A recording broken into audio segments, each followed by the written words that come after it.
Welcome to the another episode of Coffee with ESPU Research Committee. Today I have Luis Braga with me.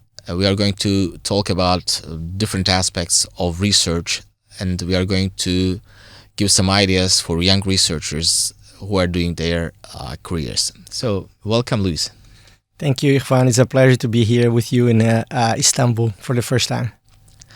Without further wait, I would like to start with how do you find your research ideas? How do you come up with gaps in the clinical practice? I think in terms of research ideas, a lot of the young researchers or the residents, they come up with this question, said, oh, how come you have an idea or you start a project? But I think the first thing that I would say, to be a good researcher, you have to have a curious mind. So if you're curious about something, I think that's a good starting point. I think in our field specifically of pediatric urology, like surgery, I think it's important because we're being trained by someone, and then this has started like many years ago. So I think it's important to define or try to challenge the dogmas or some teachings, because you don't know if that is really what's going on, or somebody has been doing that just for the sake of doing and repeating what the preceptors, the masters have taught them. So I think once we have that concept in mind, you can always double check to see if that holds true or not. And this is a research in itself. Like, you can confirm previous findings, or you can find a different conclusion, and that would be interesting, and then also maybe challenging what has been published and described in the past. Yeah, perfect.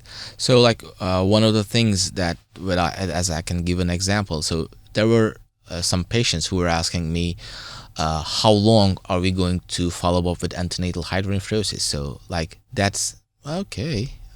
We don't know yet. So that's one idea that come up with one of my papers. So yeah, that's how you come up with research ideas. I would like to jump to the research aspect of it. So, as we all know, doing retrospective, prospective, or basic science research, it requires a team. So, would you like to comment on how to build up a team? What are the key parameters that you build up a good research team and provide some good outcome? Yeah, sure. I think first of all, those who like research, they'll be associated or affiliated to an academic institution, and I think that's key. I'm hoping that by being there, you have some sort of a research support or infrastructure that will allow you to succeed. But again, we all know that this requires money. So it is important. I think the most important thing during the hiring process, or if you have to say in terms of prioritizing, I think you have to have a research coordinator or a research assistant. Because for us, most of us are clinicians, and so to be able to combine the clinical aspect with the research duties is challenging. So, and one thing that is true, the patients will never stop coming, and the clinical duties and aspect will not give you a rest. So you have to really be able to share, have some protective time, or allow you to have the personnel that will help you do the groundwork to get the research started. So I think this is essential. There are a few ways of doing a few things that if you don't have the budget, so you can try to help or use the help of students, undergrad students or even medical students. In our institution, we didn't go with medical students because they're busy. Their time commitment to medical school is intense. So we have actually relied upon undergrad students because they have more free time and they are trying to get into medical school. So you kind of exchange their service or work for a letter or an indication, recommendation letter. I think these are the most important things. In terms of once you have that infrastructure, the other thing that it's very important to have success or establish the research program is to change or establish a research culture. What do I mean by that? Let's give an example on hypospadias. So it's a surgery that is challenging. We have to write the operative report. So if you want to collect data and then look into long-term outcomes and then outcomes research, I think you have to have that. It's happening throughout the case. So most surgeons, they don't want to do double work, which is record their data and then trying to transfer that.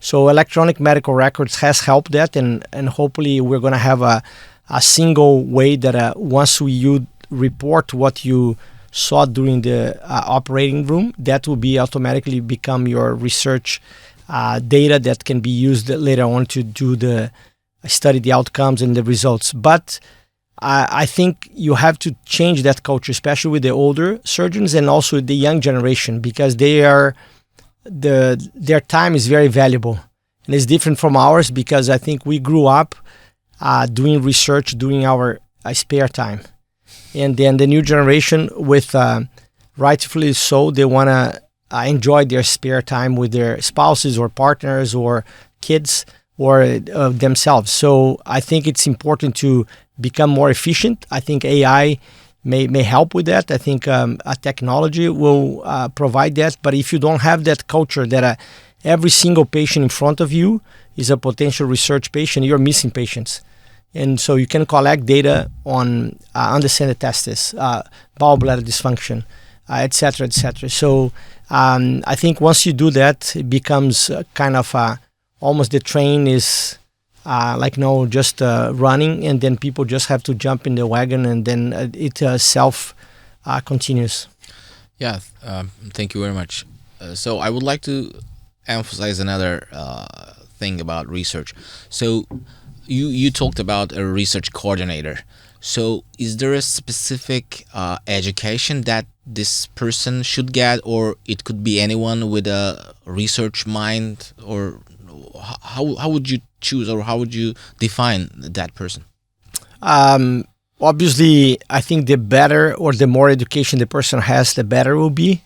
I don't think it necessarily needs to have or to come with a PhD or like a master's in what we call health research methodology or public health. But again, if you have better foundation background, they'll be better because they can really then challenge you, help you with all the ethics, bureaucracy, the REBs or IRBs in the States. And also, if you're conducting higher level research, such as randomized controlled trials, this person will be able to actually pinpoint what can be done, keep you in line, following all the steps or the protocols that it needs to be followed, because you don't want to, if you do something that is not correct, then maybe you miss that patient. So, but again, most research or most academic institutions now, they have mandatory research courses. They have some what's called diploma that you can do almost in a year, a research course that involves all the topics. So then even if that person doesn't come trained but is motivated and want to progress to their career or their profession, I think they can be very helpful. We have started with people that had no background and then they moved up, and also we have had people that had masters. I've never had a PhD specifically with us to do clinical research, but I think that would be the holy grail. Thank you for sharing your thoughts. So my final question, it's not a question, but for those young researchers or for those young residents and fellows out there, what would you suggest them if they would like to pursue a research career? Again, I think that's the most important thing. If they want to pursue a research career, I think most of the people who I know that have been successful in research, they like doing research. It's intrinsic to them. They are curious, like I said in the beginning. They like to ask questions, and they like to find the answers. And if the answer is not there, then they will try to do a research to try to come up with an alternative. So I think that's the number one thing. Number two is that it is very important to have a role model or someone that can be a mentor to you, because I think research, as we've seen, all the publications, it's not about one or two people. You see, it's a group. You can't do research. One person alone will never be able to do research. So it's even suspicious. So by having a group, maybe you start like learning from other people that have experience. So if you can actually get into a group that has a track record on research, that have been able to achieve grants like NIH in the States, or in Canada, the CIHR.